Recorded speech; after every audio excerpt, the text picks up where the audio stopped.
I really love the word they used as well. That should be. They were like, "Oh, we used this word back in the day, a bit cheesy now." But it's like people's swinger print. I was like, "Bring swinger print back." Swinger print. What are you getting? What do you mean leaving it in the past? Swinger print is brilliant. So like your swinger print is. I'm seeing why you might want to use that.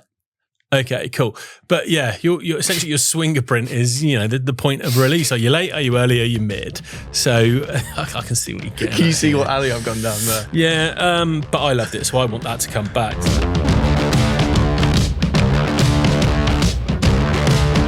Hello and welcome back to the episode of Kickpoint, the Golf Gear Show. Happy New Year. Joe, is it too late to say Happy New Year on January the 9th? No, it feels a little early because we're recording this well before the New Year. Nearly. Hey, yes, it's before the New Year for us. But for you, it's January the 9th, so happy January the 9th. Happy January the 9th. To those 9th. who celebrate, happy 2026. Fun year ahead for all. Hope you had a good break, etc., etc. And we are back after a couple of fun, silly off-the-wall episodes with some serious golf gear journalism, Joe. TaylorMade, Qi4D is here. We've got all the down low, right?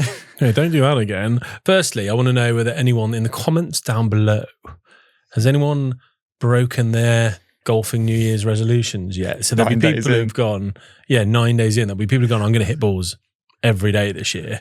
That will have gone down the pan. There'll be people who say, I'm going to stretch every day this year. People will say, I'm not going to buy any new clubs this year. Stephen Terrence, who emailed in a few weeks ago. I remembered his name and the email, Stephen. Have you purchased anything 9 days in? Let us know. Not a good resolution, by the way. We don't encourage that. We want golf equipment flowing around the industry like no man's business. Get it out there. And TaylorMade Qi4D might surface as a lot of that, Joe. We'll find out your opinions on that a little later on, won't we? Who knows? Maybe it won't. Who knows indeed. And aside from that, because we left out some Ask the Pods in the episode that came out 3 weeks ago, our hour and a half epic. Went a little over what we planned there, so we didn't have time. We've saved loads. So sorry there's such a delay on these. And seriously, on all your questions and comments on YouTube, we read them all. We file them into good and even better, because there are no bad questions, Joe, are there? And a special folder that we've passed on to the police. So we're going to get through, I don't know, however many we've got time for today. 4, 5, 6. I've got a handful lined up. So that's all to come. I've really got not any preamble today, Joe, because we've already been with each other's company for like 4 or 5 hours. Well, let's get on. I think we've got enough to be getting on with. Let's get straight in. Then. We don't need and a it's preamble. So funny, TaylorMade Qi4D, because it got launched, seeded on tour way earlier than we thought, just as we dropped the first episode of Tour Issue on all good podcast platforms, which was great because we saw Rory in it and Tommy in it. This is end of November. We're now in early January here. We've spoken about it. It's not a complete mystery like it often is. But now we get to hear your opinions on it. And I don't know how I want to do this. Just give me a bit of context onto how you feel in general. Feel well, thank you. Good, yeah, good. Feel well. Good, you look it. First, actually, funny enough, as we sit here, but 2 or 3 days ago, got its first worldwide professional win with Jaden Shaper. Oh, on the Alfred Dunhill. A little clue as to when we're filming this, everybody. Yeah. But yeah, that was its first worldwide win, I believe. So that's it's been a really interesting start, hasn't it? So normally TaylorMade are pretty good at keeping things tight until you see the odd leaked sort of USGA conforming list photo, but that's normally about it. And the staffers tend to be quite good at keeping it under wraps and maybe testing at home before it's ready to go. But yeah, there's a couple of things. The official line is, and I believe this, that the players have been testing it and were so keen on it that they wanted that brought forward. They wanted to play it pretty quickly at the end of last season. Yeah, being November, December, rather than normally they might sneak it in a random, that Hero World Challenge chuck up. Yeah, you often see it in that, right? But no, it went earlier than this in some real tournaments with some real money on the line. Yeah, no, I've heard a couple of skeptical people saying, have TaylorMade just chucked it out there and then said, it was by player demand. I don't believe that. They wouldn't put it in their bag if they didn't want it. Well, that's what we saw that all of last year. And your Rorys, your Tommies, they were playing for a lot of stuff towards the end of the season there, and those last couple of events that they put it in. So that you're not going to just chuck that in because your equipment company demands it. We know that's not the case. But yeah, should we just get into the... Because the one thing we haven't been able to speak about is the story, the tech of it all. And I guess what TaylorMade are claiming. You made a really interesting point in our episode a few weeks ago about the top 28 clubs of the 21st century, that the ERC2 driver, which sort of changed the rules, means that brands have to kind of dodge around the face and the speed of the face to make their drivers better. And every year they come out with a story. I'd like to know what this year's story is. TaylorMade have dodged even more, but in a good way. And I can quantify this and back this up. It's a speed story, but it's more about the tagline I saw was what was it? There's no limit on swing speed. That's true. There, we know you can swing it as quick as you like. There's a limit on CC, COI, that type of thing. But the more input you put in, you're still going to see that comparative output on the ball speed side of things. And yeah, big aerodynamic story. So changing some shapes, particularly on the tour head. I don't know which one you've just picked. I've just picked the Max as it was nearest. So the LS head rather than driver. They've got rid of some a huge portion of the inertia generator. It's all about aerodynamics and making that head move quicker. And that might be a roll of your eyes story. Well, what difference is that going to make? But that's the first part of the story. To me, this is a bit of a 3-part story. It is quicker. I've tested this. I've put this in the same session on the same launch monitor up against other brands at the same spec, which is important because you might be picking some up longer, lighter, like just make them identical. And I'm going to do a video on this. It should be out pretty soon, actually, showing the difference. And we're not talking 5 miles an hour. It's 1 to 2 miles per hour. So it's not a massive game. That was in my hands. So, other people who generate speed differently. Is this versus QI35 or versus the comp edition? Versus pretty much the comp. I mean, like, that's suggesting everything else is exactly the same. It isn't. It's all very, very tight. But I would say, and it's not just something I was looking for, I was noticeably moving it just a fraction quicker, which again, then is noticeable on the ball speed side of things. I'll get to the other part. Let me give the other little part. They've changed the face slightly to try and, we talk about bulge and roll. So they've changed the roll of the face, so the vertical curvature ever so slightly to try and make sure that the spin differentials come in. So what do you mean by spin differentials? So if you hit it out the center and you get 10 degrees of launch and 2,500 spin, when you hit it on the top edge, we know because the top edge has got a lot more loft because of the roll, it's going to launch 12, 13 degrees, but spin less because it's going to be moving towards the CG, vice versa. So what TaylorMade was change the shaping ever so slightly to try and bring that a little bit tighter. So instead of having, one you hit off the bottom that spins up a load and goes 20, 30 yards shorter than your buttoned one, the idea is that your front to back, dispersion-wise, is tighter. Because they've changed the characteristics of the face. So then, in theory, yes, they're hoping you're going to be longer off the center of the face because you're moving it quicker. Yes. But also, over the course of a year, when you inevitably miss the face vertically off center, your bottom hits are going to be a bit further up the fairway and your top hits might stay up in the air a little bit longer. And I can, again... quantify this, yeah? Well, yeah, I would agree. But I mean, obviously, I don't miss the middle, so it's very tricky for... Sorry, I choked on my coffee there. So it's very difficult for me to quantify that. But Rory and Scotty do a little bit. And I saw when I first tested this, one of the guys dragged me to the side. I've alluded to this before and showed me the actual extrapolated data file from their first testing sessions of the Qi4D. Not only were they seeing what I saw in terms of moving the club fractionally quicker, similar to me, like 1 to 2 miles per hour. Yeah. Good for you. Thanks, man. They were also, and obviously then the knock-on ball speed difference there, the spin differential between the highest and lowest spins, and as such the highest and lowest carries, was significantly tighter with Qi4D than, I'm pretty sure it was their game as they were testing, which was Qi10, because they sort of skipped that Qi35 generation, didn't they? So yeah, I've seen it, and you can see it's like the shots are in order. It's not like, we've picked that one out, we've dropped that one, we've deleted that one. It was the full shot session. by shot, the full session. It was really genuinely interesting to see. What cool insight, man. Yeah, no, that was really cool to see. So yeah, first story speed, second story spin differential, and the third story, which is arguably the most pertinent, certainly for fitters, is the shaft story. So it's all about, we sort of got a sneak preview of this when we met Dwayne at the Kingdom. He's the guy that's kind of spearheaded all of this. One of the engineers. He's been looking at shafts and how to fit shafts to people in a more methodical and scientific way, rather than kind of, losing the art to it and putting quantifiable points of like, where do you release this club? How do you release this club? Well, that's going to suit a specific style of shaft. And they put it into, I don't love the wording, and I said this must be so popular at these things. Did you say it's at the thing? I did. I said the wording to me is a little strange because it's in the demonstration I was showing, right? So face on, they got Charlie Hull, they got Rory, and they got Colin Morikawa to show 3 different styles of release. Now, Charlie Hull was a slight, what they call it's an early release, or basically they use a point in the swing to see when your left arm or your lead arm and the club face start matching up. So how quickly does that happen? Now, Charlie Hull's is a little bit earlier. Rory's kind of a mid-releaser, as they call it, and Colin Morikawa's kind of a hold-offer. So basically a little cover drive or whatever in cricket, so holding that angle a little bit longer. So kind of early, mid and late, or high, mid and low, I think they're referring to it as. I can't actually remember. I probably should look that up. No, it's okay. But so I saw that as a face on, one dimensional, right? Well, how is it when we're releasing face on? Is it extending here, here, or here? Now they've labeled it as rotation.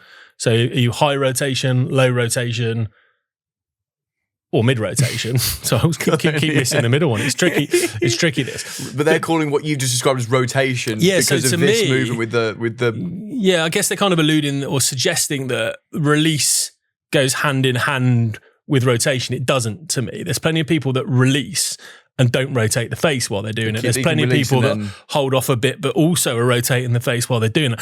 So that, to me, the wording of that's slightly confusing, but from a consumer point of view, that's probably a really moot point. It's for people like you that are like, people who think, I don't think there's rotation as part of the swing. 100%. It's for idiots like me that do that. But the concept of it, I really, really like. And they've created their own line of shafts. They brought back a name from the past in React. So there was React shafts. I can't remember the models, but way back in the day, that'll be a shaft that a lot of sort of TaylorMade people will remember. So teamed up with Mitsubishi and the drivers, at least. They've gone to KBS, I think, in the irons to make the React shafts. And again, they're color-coded like we like with Fuji. I think it's blue, white, and red for the different release patterns. So basically, the fitters will be using the rate of rotation measurement on quad. They'll be looking at video footage and seeing where people are releasing this, releasing their drivers to start being able to recommend people into a style of shaft. Now, if you're going to go down a stock route and you don't want to pay aftermarket, the React shafts, and I've tested these, really good, like genuinely feel nice, feel very, very stable. I was fitted into the blue, the mid one, as the stock option, and I was given the Ventus Blue VelaCore Plus as my kind of aftermarket option. So I've got both. Very comparable data, really good, really impressed with the stock, if you want to call it, React shaft. And when you're getting fit for this then with that technology, are they recommending the React shaft in their stock? And then the one you got recommended, the aftermarket one, the Fuji, does that fit the same release pattern you have? Do they have a graph that's got, if you want aftermarket and you're a mid-releaser, here are the options? So think about it in Ventus red, blue, and black, right? Yeah, so the black is essentially white release for them. I'm pretty sure it's white. Probably Ken should have fact checked this. But yeah, the low release would be black. In Ventus black. The mid release would be blue, and the high release would be red. So that's a really interesting addition to the fitting that I've never. You can correct me if we ever had this communicated to us as part of it. They're talking about release patterns with people. I don't think so. And again, I'd love some more clarification. It'd be cool to chat to Dwayne about it actually a bit. They said, I'm sure they said reach out to him. We could reach out. Maybe they'll retract that. I don't know. I want to start baffling this, but like, I'm trying to in my head quantify. And I think if I'm not understanding it, I wonder whether there'll be, maybe you're right, maybe there won't be people that care, but maybe there'll be people that are like, well, does this mean I'm a flipper and a releaser, rotator, or am I a caster, like losing my angles? That would be early. Yeah, so that to me is one thing. Rotation, that's a different one. Rotation and flipping is another. So, or maybe it's a combination of both. I'd love to hear a little bit more clarification on that. But it makes me wonder, like, do brands like TaylorMade consider the average consumer like more well-informed now? Like, imagine introducing this to people 15 years ago. Yeah. Their heads would be exploded. Or they're saying, we're going to introduce it, we're going to talk about it. If you want to delve into it, you can. If you don't, just go and hit the head and get the fitter to do. Do you see what I'm getting at? Like, it's quite complex stuff. Yeah, you're either giving Joe Public a little bit more credibility and wanting them to know and learn a little bit more, or you're giving your fitters less. Because it's kind of like, look, we don't want any human error in this. We want you to measure rate of closure and point of release here's the body of shafts that you're working from. So you whichever way it seems to work. couldn't you? Yeah. But yeah, but if more people are getting fitted to the right shaft to then complement the head, which we'll get onto in a minute, great. Like good for them because more people will be happy with the product they fit into. Yeah, so really like that. I really love the word they used as well. That should be. They were like, oh, we use this word back in the day, a bit cheesy now, but it's like people's swingerprint. I was like, bring swingerprint back. Swingerprint. What are you getting? What do you mean leaving it past? Swingerprint is brilliant. So like your swingerprint is. I'm seeing why you might want to use that. Okay, cool. But yeah, your essentially your swingerprint is, the point of release. Are you late? Are you early? Are you mid? So I can see what you're getting. Can you see what alley I've gone down there? Yeah, but I loved it, so I want that to come back. So another thing, swingerprint or the other thing? Swingerprint, please. Right, cool. Then the other thing, they've got fitting heads. So they had this before on QI35 where I think they call them fiducials or like reflective markers embedded in the face. I think I've got one here. Well, I noticed this when I first saw these in person today. This one. Yeah, so it's the LS model. So versus write that down your cam. So the LS model here that I've got versus the core model that Dan's holding up. I've got these additional white markers on the face, which makes it very easy so rather than if you've been for a fitting on a foresight launch monitor or a camera-based system, often you need to put these reflective dots on the face to allow the camera to pick up the movement of the club face better and rates of rotation and stuff like that. If you don't put those markers in the right place, and it can be difficult because they're fiddly and the score lines can be confusing. So if you don't get them in the right place, you're kind of affecting your dynamic lie angle readings. You can affect a number of different parameters there. So the fact that you can build these in now and these are legal for play, it's not like just a fitting head or anything like that. I think, was it Tommy? No, which one did we see with the... Was it Tommy with the fitting ones we saw? We've now seen 3 different faces in this, yes? Because, at the time of recording, we're before Christmas here, and the last few events you saw Tommy's face on, Scotty then put his in the Hero World Chuck Up, and Rory has a different one as well. So we saw 3 different ones. So you're telling me that's now legal in play? Correct, yeah. So if I had a sticker on it, like if I was doing it the old school way, that's illegal. How have they made that legal but a sticker not? Because... Is it because it's embedded? Well, I don't... I could be...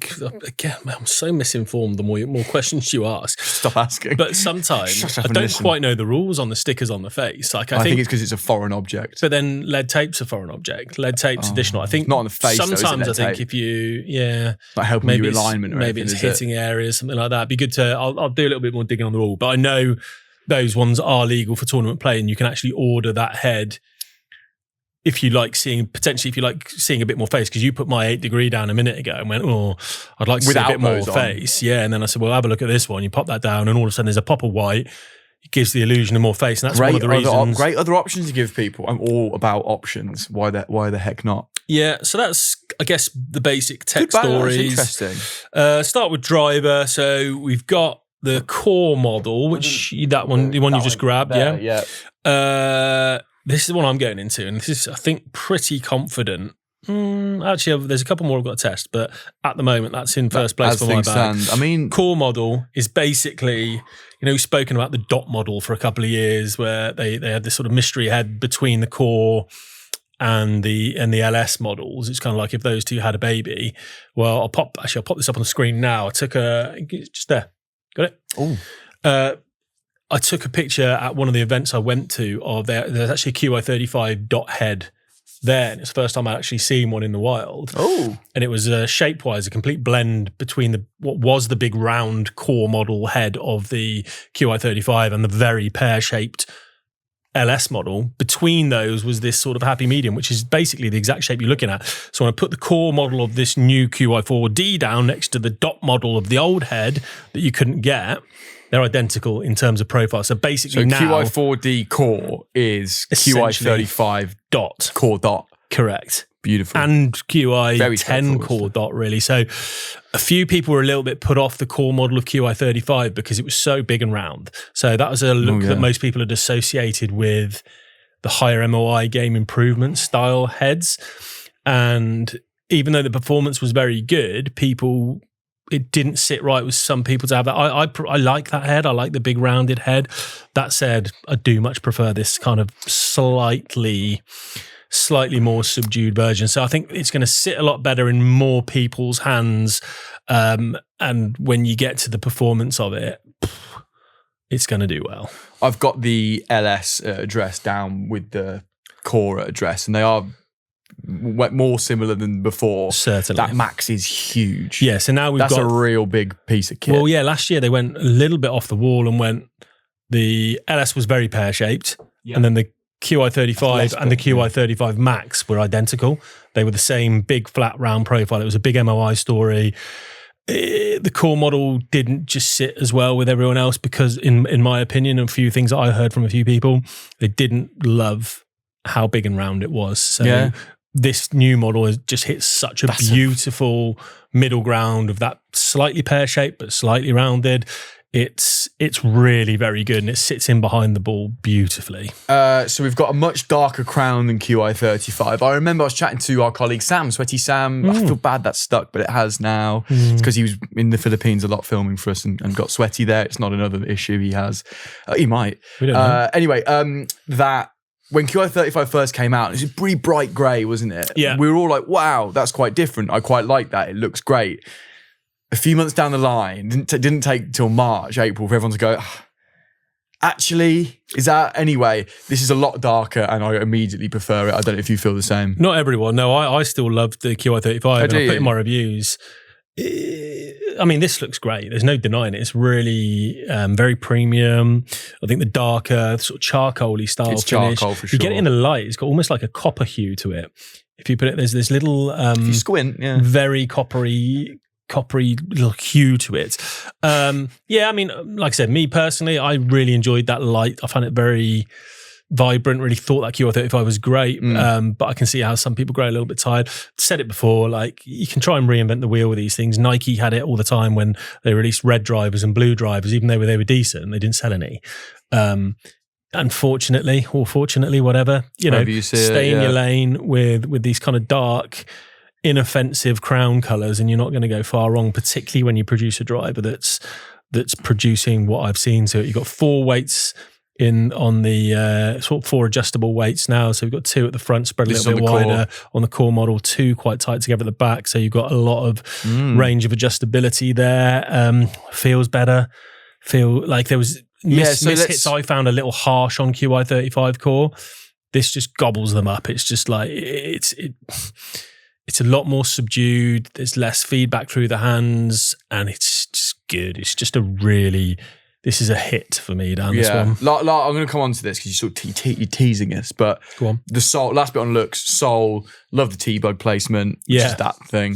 Is it called T-bug? Yep. That I saw when it got launched on tour, thought great. And then the one bit of colour they've added right on this rear part of the chassis is a dull, but not in a boring way, blue, turquoise, grey, and then there's a hint of orange, tiniest flicker of orange. And that dully blue turquoise, it's quite cohesive. That's the kind of accent colour of the range. The head covers are all that colour. Which we'll do them in a minute. We'll do them in a minute at some point. Yeah.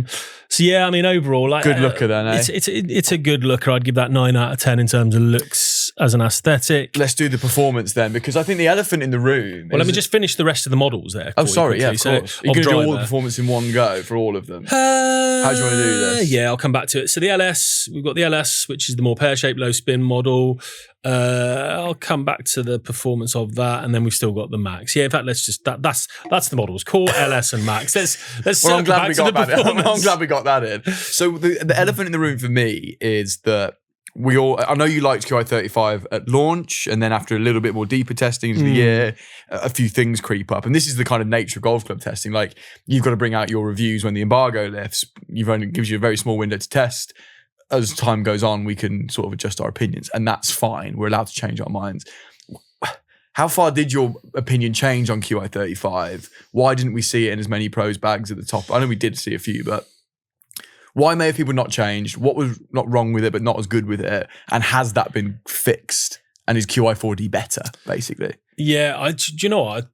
It's so difficult to put your finger on what didn't hit about QI35, because performance-wise, the numbers stacked up. It was very forgiving. Certainly the core model that I played for a long, long time. I think the two things, sadly, that might have influenced it was the look was slightly divisive. That as soon as you go away from, as we've spoken there, that kind of darker charcoaly or black finish, you're open to a few people going, oh, no, not for me, don't like change, not having that.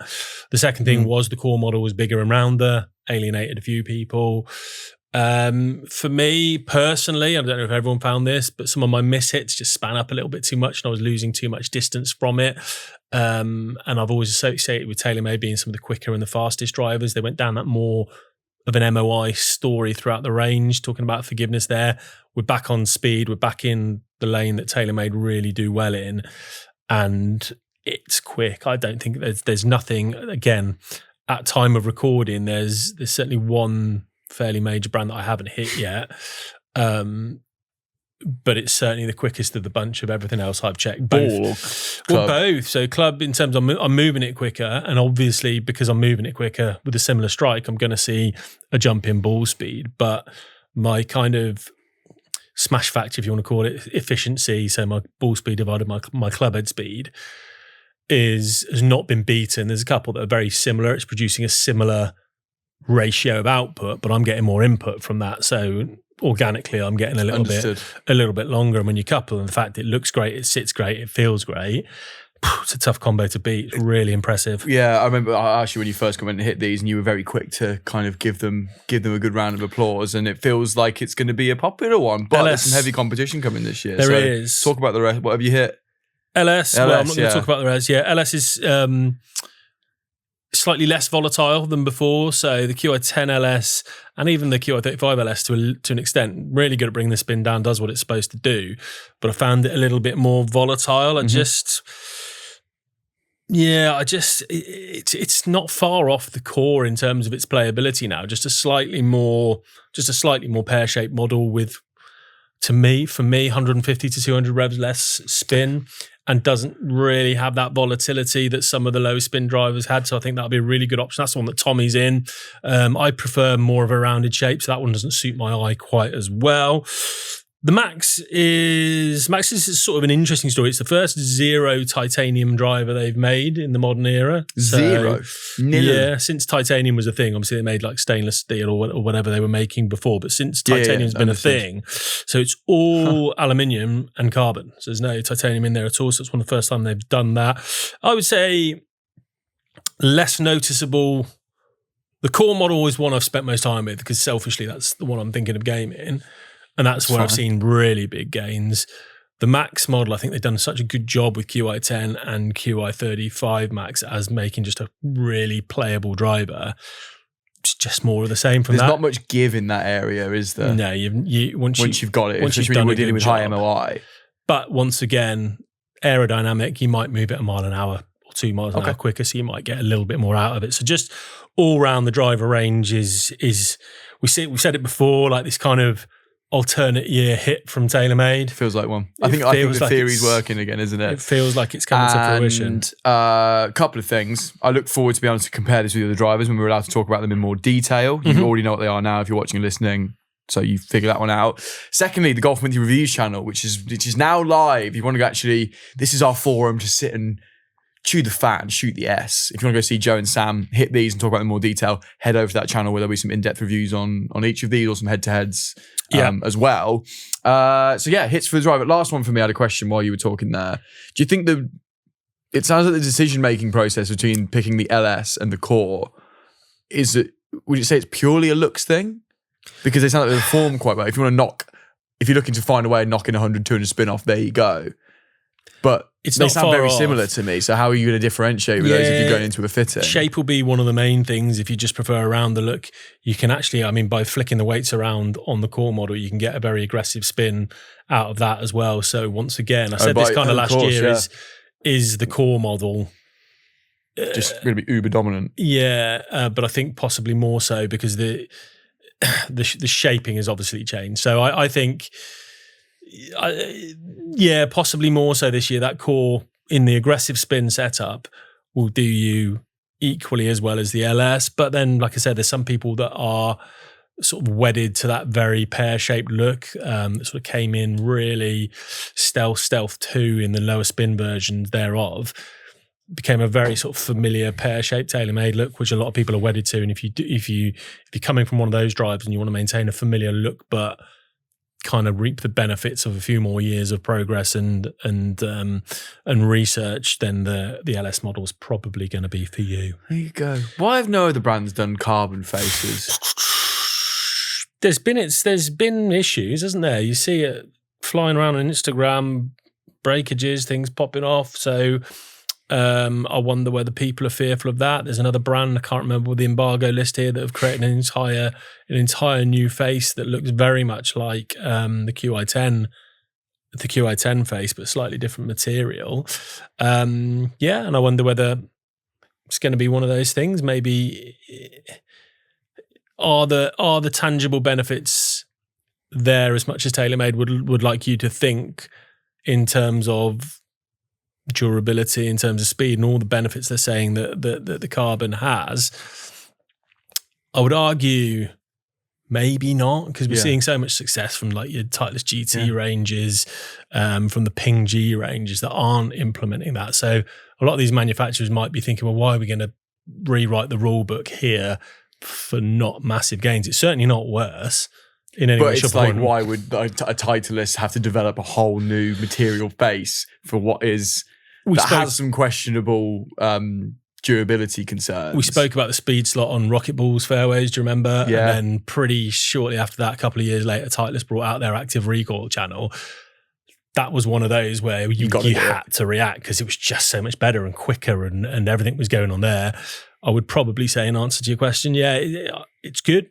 Some people really prefer that dull muted acoustic it gives you. Some doesn't. The main thing I see is acoustics that it changes. Okay. That's what just a curiosity on my part, because I remember when it came out initially, I was like, right. I thought in my head it was stealth, right? Yep. I thought like, right, either this is going to be such a success that the whole industry follows, or it's going to be such a flop that TaylorMade stop it in 2 years' time. It's like neither of those things. Like, they're still going, yet no one else has followed yet. That's why it was my questioning. Yeah, that makes sense. Fairway woods. So fairway woods spread. We've got the core, the tour, the max. The more. The core, the tour, the more, the bore. So the core, the tour, and the max. So the core is very much a continuation of what's gone on for the last 2 years or 3 years. It's like Qi10, the core model that everyone loved on tour, the Qi35, which also got a lot of love on tour. Yeah, that did. They've almost acknowledged that in the press release. We're not messing with a very good formula here. The head shaping's identical. They made a couple of changes. It sits a little flatter. Can you pass me the core, please? Sorry. Yeah, of course, Dan. Thanks. It's just out of reach for me. Sits a little flatter as standard than the previous models, which is a little bit of tour feedback. Got one small weight at the front. You can get it in 3 to 9 wood, including a high launch 3 at 16.5. So it covered a lot of ranges. My only sad thing, I like a strong 3 wood. You can loft that down to 13 on the sleeve. But as we know, it affects face angle, as we know, because it's not got the Future Fit 33 dial on, which I like very much. So yeah, interesting. You're looking for a rocket, basically. So as a do that anymore. Pre-warning. Well, I mean, the mini drivers are available, aren't they? But if you want it in a 3 wood rather than the deep face and the even bigger head, which we're going to get onto in a moment, I'd love to find a 13 head knocking around. Hint, very pretty. Anyone, but yeah, just gorgeous. Pretty. Just lovely shaping, frames the ball beautifully. A little bit bigger than some fairway woods on the market, but that seems to be what a lot of people are veering towards. Deep enough. Nice depth. Yeah, nice depth. I mean, there's not much to say. Well, but they've said really good. They've said it as well. Listen, we ain't going to touch it. I ain't going to adjust the Mona Lisa. And they've just brought it into their current model. And that's what they have to do. So it's like if you've got Qi10 core or 35 core, you ain't going to get much. But we're just saying if you're interested in moving, yeah, correct. They've stuck with the good formula. Just good. Yeah, just really very good. And we've seen Rory straight into that, Scheffler straight into that. It's impressive stuff. The tour's changed slightly. The big sliding weight on the sole of the tour has gone. So do you remember it used to have that massive structure on the back? Gosh, yeah, it looked quite clumsy. That you'd have to shake about a little bit. They found not necessarily that weight, but the structure that held that weight was taking up too much of the proportion of weight they had to play with in the head. So they've gotten rid of that and we've gone to a more adjustable weight setup, just in and out weights like on the rest of the range, and they've redistributed that weight elsewhere. You can get that in 3, 5 and 7 wood. That's slightly more compact, slightly more pear-shaped. Those of you who maybe ever played an SLDR 3 wood, it's got a touch of that about it, both in the colorway ish. It's slightly darker than the SLDR, but in the shaping, I played the Tour Spoon in the SLDR for years, and it's very, very similar in terms of the shaping for that. So they're marketing that very much more at higher swing speed players, or certainly players who are going to use it more as a driver alternative. It's more of a marketing it more as a T club, lower spin, more penetrating ball flight. And then the Max. This thing's huge. This might be the biggest fairway wood I've ever seen. Like, Max ain't kidding, flat. is it? It's like someone's trod on it. So it's 200 cc's, which is, as a footprint, it's relatively shallow, as you'll see there. But as a footprint so wide looking down, it's very big and wide. They actually referred to it in the press release as their mini. Yeah. So it's not far off. It's like a shallow mini driver. But I think it'll be a big hit. I mean, a lot of players that you've been looking at minis. Shallow that is compared to Tour, to the Tour, it's very, very different, isn't it? So, but as a family of fairway woods, I think they're back to their best here. We've got real options. The core will suit so many people, from the elite level Rorys and Scotties to just decent club handicap golfers. You've got a Tour option for those who overspin it or just want to use it as a tee ball. And for those who need a little bit more help getting it airborne, we've got a massive footprint, shallow faced, super easy to launch. That's going to launch. CG's back down here somewhere. It's going to launch up your nose. Incredibly Are they doing that in a 9? They are doing that. I think they are. Yeah. So I haven't written that down, but I think that could be an attractive option for some. That's definitely in vogue at the minute, isn't it? Yeah, and also in driver, fairway, and rescue, they're offering Max Light versions. So if your Max ones, you can get it at a significantly lighter dead weight and just slightly easier to launch. So for slower swing speeds, you're looking for more launch. All of the stuff you'll see there in the Max lines are available in that lights. In that light option, and you go into rescues, which we found out from you. Yeah, is the only company that can call it the rescue. TaylorMade. I think they've got that as a the word rescue. Who'd have thunk it? I don't know what to say. I've not got much to say on rescue, simply because I think it's a dying thing. Yeah. There are people that are swearing by it. I think it's still something that needs to be in the lineup.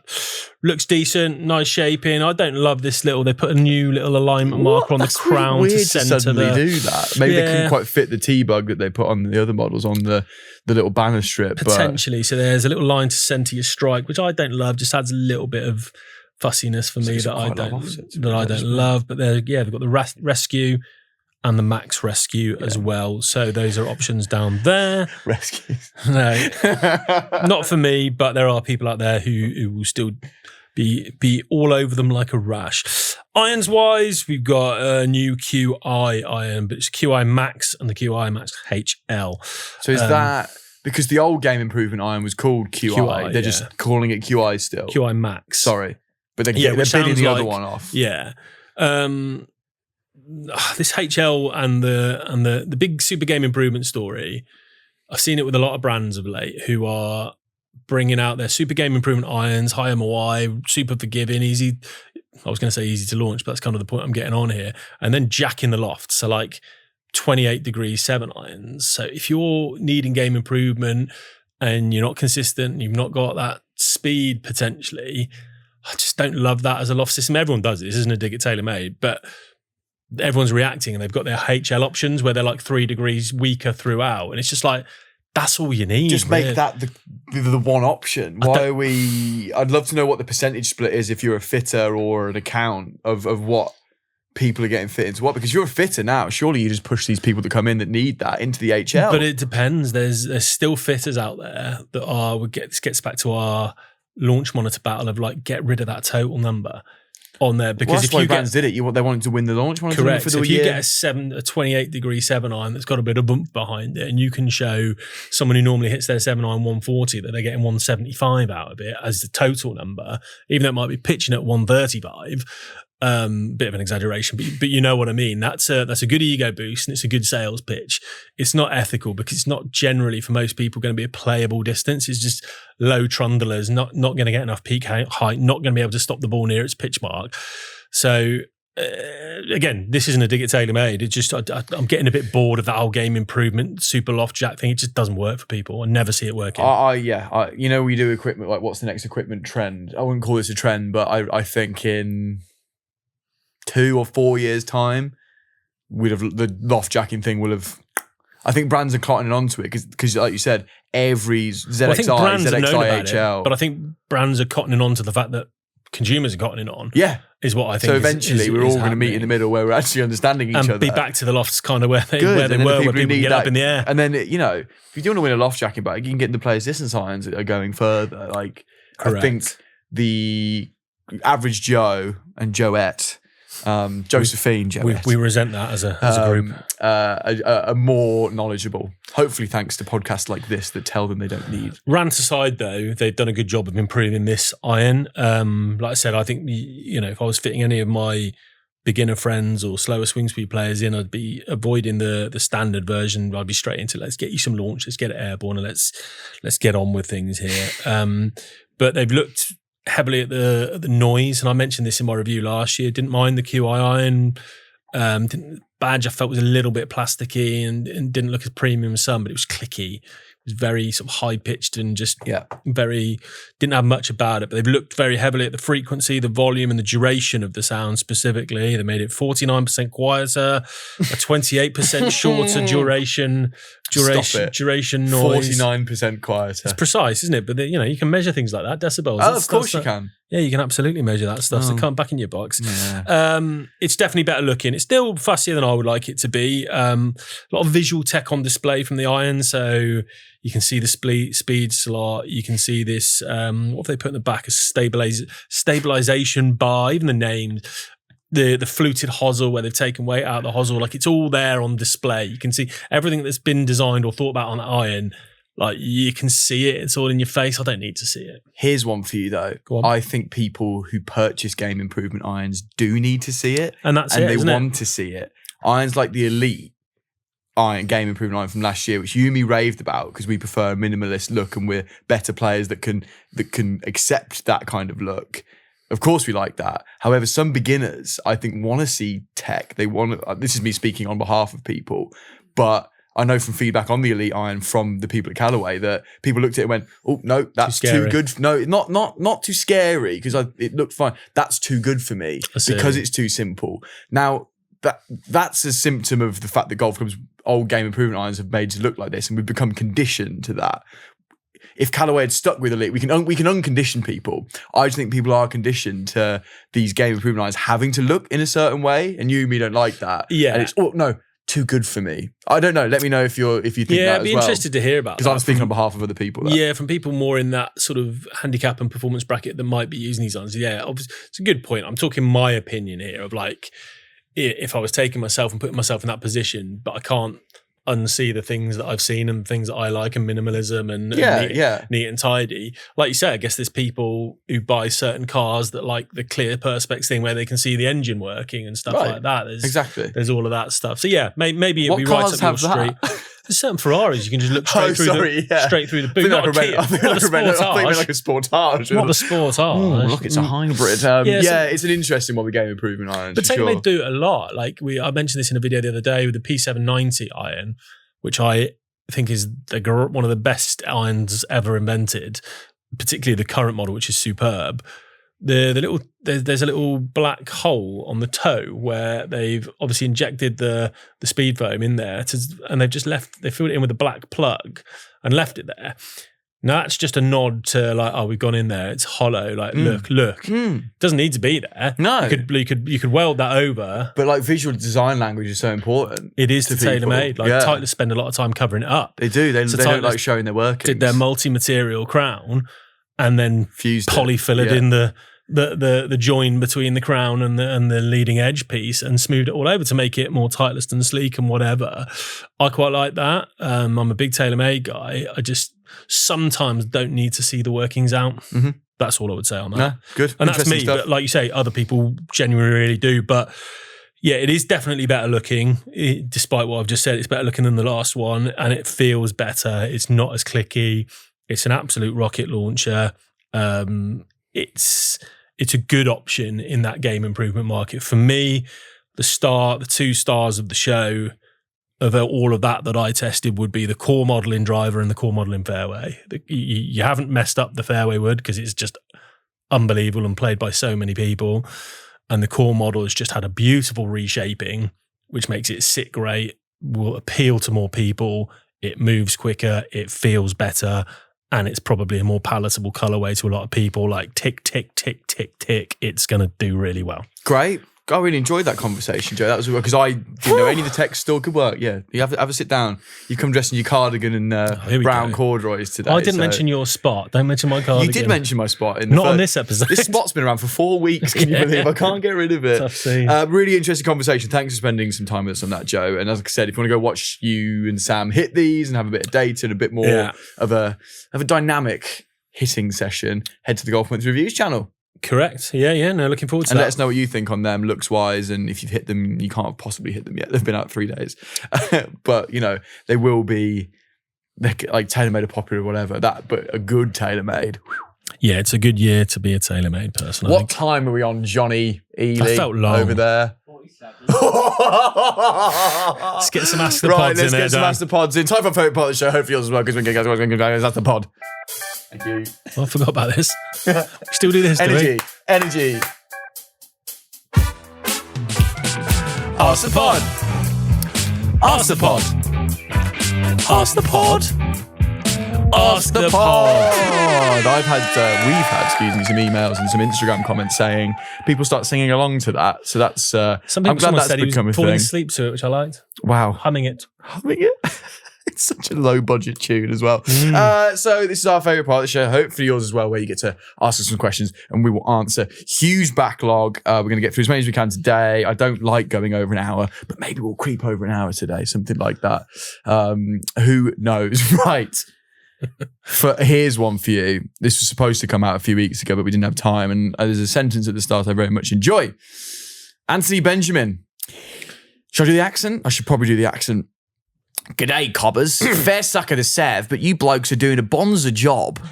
Please drop me a line if you chaps fancy a sneaky translation of the convict idiom. His words, not mine, Australians. I know there's a history between our two nations, but that's his words. That's in the past now, guys. Is it been behaving yourself for some times now. Is it there? Fair suck of the Sav. Is that like I've had a slug of wine? And that's Sav as a Sauvignon. That's what we thought. I Googled it. It's just like, fair play, lads. Oh, right. Good work. Good. You're doing I know Bonza. You're doing a good job. Thank you, Anthony. I just wondered what your thoughts are on wedges for the high handicapper. My 56 is great out of the bunkers. High bounce and a thick leading edge that seems a bit raised.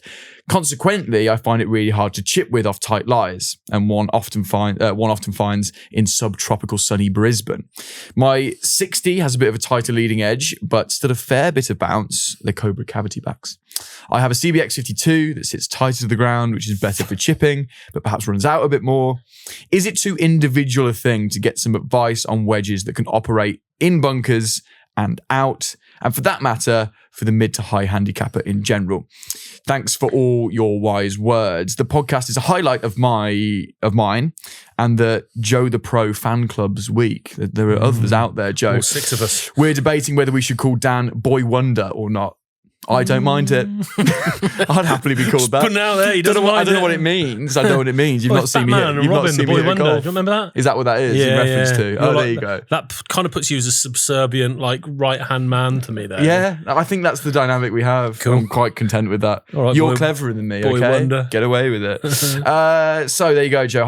High handicapper wedges. And I guess these sort of...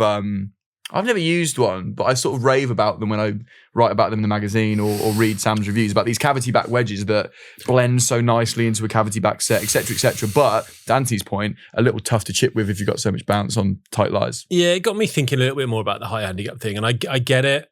I get the whole concept of why would you drop into a blade in your shorter irons for that, and there's two schools of thought. Obviously, if you're still missing the middle a lot with your shorter irons, a bit of perimeter weighting might help you maintain a bit of ball speed and get the ball closer to the hole on your full shots. But what seems to happen is it can be quite limiting.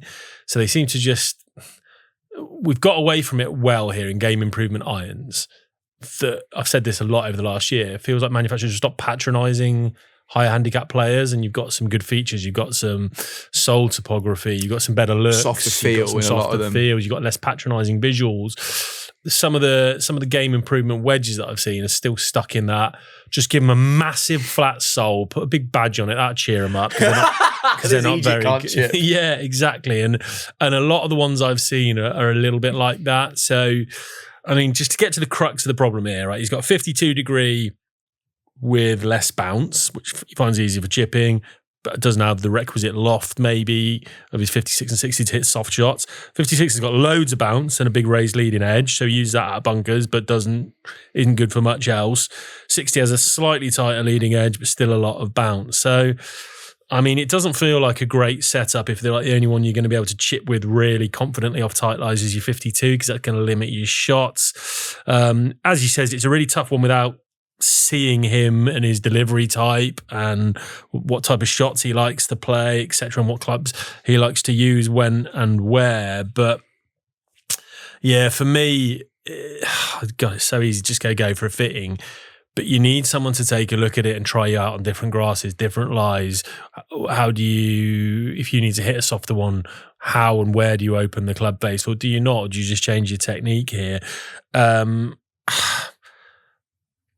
You are massively limited in that high handicap game improvement style wedges. So for me, it sounds like you're thinking about things a little bit more in depth than a lot of high mid handicappers would be. Mm-hmm. So I think, I mean, there isn't a perfect answer here, but until specialist wedges or your game improvement wedges start offering you a bit more versatility, where you can still have that big wide sole, but you might have a couple of bounce options in that wide sole or a little bit more relief here and there to make them a little more versatile. That just, to my knowledge, isn't really an option at the moment. So until then, I think you're probably going to have to delve into some what might feel like better wedges than you're capable of managing, into your Vokeys, into your Callaway Opus, into your MG5s, whatever it might be, just simply to get you more options of sole width, of grinds, of bounce that are going to suit your game. But I can't tell you what bounces and what grinds they're going to be without seeing it. So I think what you lose in forgiveness of that cavity, you're losing that in face strike forgiveness, but I think you would gain that back in ground forgiveness. That's why I could get out the cavity backs, and correct. Especially if he's playing on tight Brisbane turf, as you suggest. Because it's all very well, it's better when I'm in this cavity back wedge out the toe.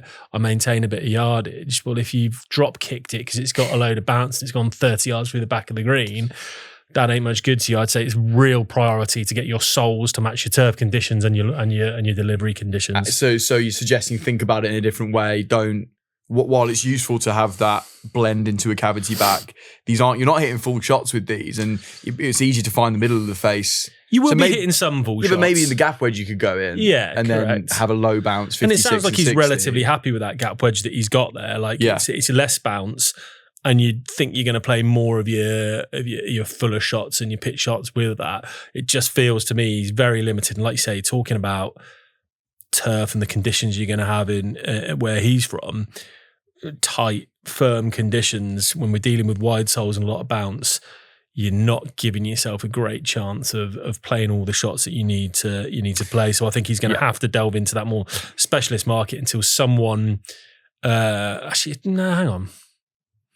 Don't know if they're still around, but I reviewed them a couple of years ago and I'm starting to wonder whether they're defunct. Edison. I've not heard from them for a while. Shall I go? Is it Edison? Edison. This just occurred to me in a fit of... No, they're not dead.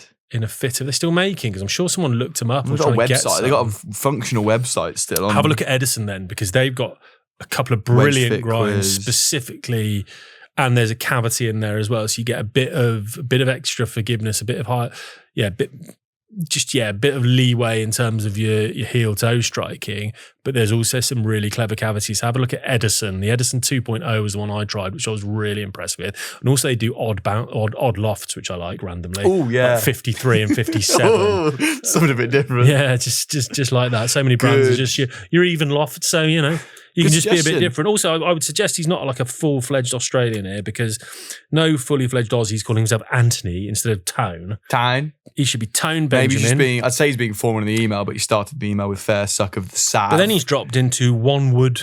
He chucked in a one wood. No full-fledged one Aussie. word, like a one word. Oh, No, one wood.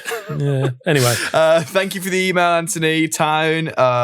Let us know how that Joe the Pro fan club's going and how many there are in there. And let us know what you do if you have a quick Edison wedges. Me. Yeah, just good. me. Wonderful. Thanks for taking the time for your email. Next one, Joe, comes from YouTube. Pop opinions.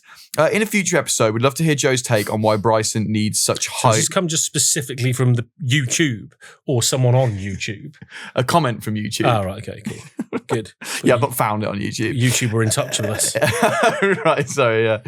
In a future episode, we'd love to hear Joe's take on why Bryson needs such highly customized / one-off equipment, massive grips, atypical club head shapes, extra strong iron, driver lofts, etc. When there are a number of players on the PG and DP tours that match or are really close to his speed across clubs, and none of them have his spin or height issues, and those players are still using retail or slightly modified clubs. Yeah. Thoughts and feelings? There are people close to his speeds, but there's not many people close to his speeds with the differentiators in technique that he possesses. So if you ever watch him, when he first came out, he was big into this one plane swing thing. So he used to get on the explainer up and down the same plane. He's changed things up a little bit from that, but he's still got legacies from that. Is he always had very, very high hands. So he kept his hands very, very high, as opposed to, the video we put up of you where look like you're on the toilet the picture up. And your hands are basically on the floor and miles from you. So your lie angles are so out of whack. But oh my God, Bryson lifts his hands very, very high and almost presents the same angles of his forearm down the shaft instead of having them at different angles. So that's why, in my opinion, he carries his lie angle so high. There's a couple of people I've heard in comments who've got some other opinions on that, about the ball being further back and you're catching it early in the arc, so you need a more upright lie angle to square that up. Don't buy into that personally, but who knows? Another part, the grips, I would suggest is more to do with partly, again, the way he carries his hands so high, and also how weak his left hand grip is. So he puts it so you can barely see. If you look down, you can barely see on his top hand. He wouldn't be able to see any knuckles. Really? He's so weak. And because he's so weak and so high, he puts his wrist into what's called ulnar deviation, where it kind of bends that way. That would be radial deviation. That's ulnar deviation. Ooh. So that kind of locks out. It's why a lot of people, Harold Swash, an old putting guru, was a big fan of lock and rock. So he would put it ulnar deviation. It kind of removes the ability to do much with your hands. When you're in radial deviation, you've got a load of leverage and you can start using your wrist a little bit more.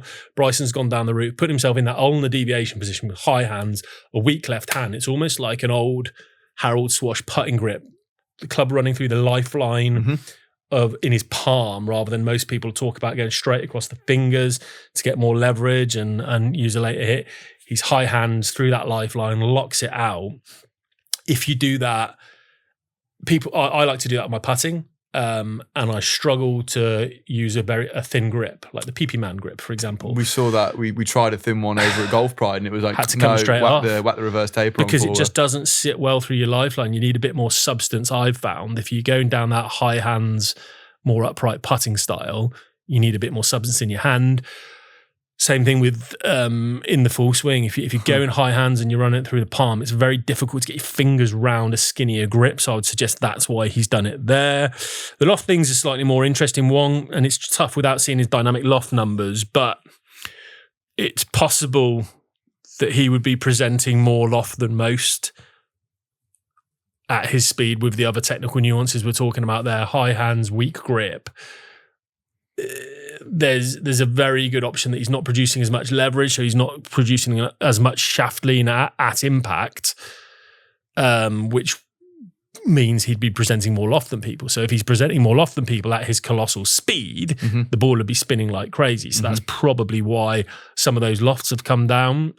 He says it's obviously to match his matches speeds, and you see a lot of things that Bryson does to try and manage that spin. He's always looking for a lower spinning ball. He's as someone else rightly pointed out in the comments last time, ball's generally a long way back for traditionally what the iron he's got in his hand would suggest to be. Often plays wedges like almost in line with his right toe, for example. But that's, to me, a trade-off of when you go high hands, weak grip, you're potentially going to produce a lot more dynamic loft. So he's reacted to that. And then also the one length thing. So let's not forget all his irons are the same length. And that's 37.5 inches, which is basically a traditional 6 iron.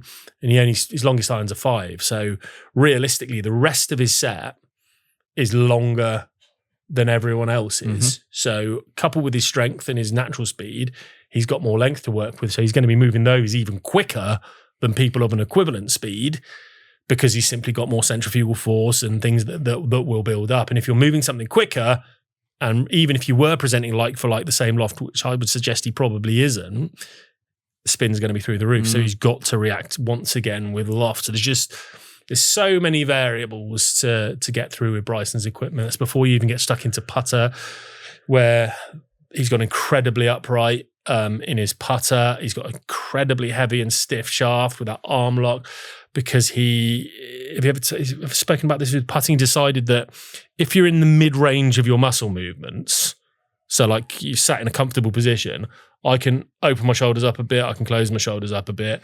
So I've got leeway and wiggle room to move stuff around. Yeah, you can do the Macarena, you can do whatever you want. However, he's got himself so hunched in, so he tries to get his shoulders to the point where he's one way, he can't turn them anymore, and then he'll just move his hands out.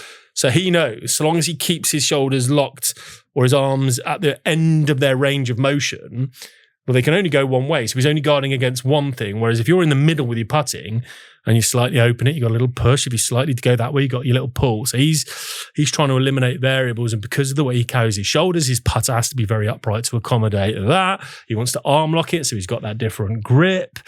There's just a million things going on. But a great bit of analysis there, because he isn't a complete, I think it might be you and me talking about this. He isn't a complete freak of nature. He's not really tall. Nope. He's not got really long arms. He's not got tiny arms. He's a fairly normal build. His speeds are obviously top end of the spectrum, but not out of this world. So it's a really interesting question as to why his equipment is so different. And that was an excellent answer. And I really enjoyed that. And it's probably because he's thinking about things differently, isn't it? I think that feels like the crux of it. Yes, he's not a complete freak physically, but perhaps mentally, yes, he's thinking more outside the box than these other guys who operate at similar heights and similar speeds. Exactly right. But it's funny how some people I bet there's been people in the past who, like me, who've thought, I wonder if that would be a good way to swing it. And then you go, well, no, that wouldn't work because the equipment, that wouldn't work with that.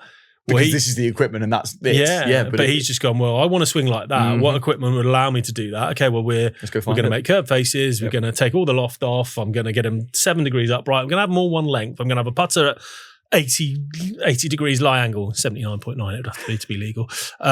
So he's so committed to his quest of being different and figuring out a better way that it's intriguing. So what you like about him as a bloke, as an equipment guy, and a pioneer of trying things and being a scientist that asks questions, tries to find the answer. Very, very, very good. Just keeps giving. Should we have a time check before you chuck another? I have got one more to get in, but I'd like to know. 1 hour 4. Fine.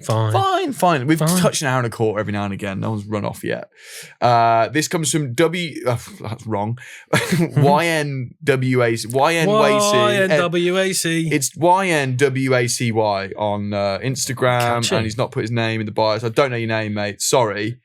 Really cool question, this though. Oh, God.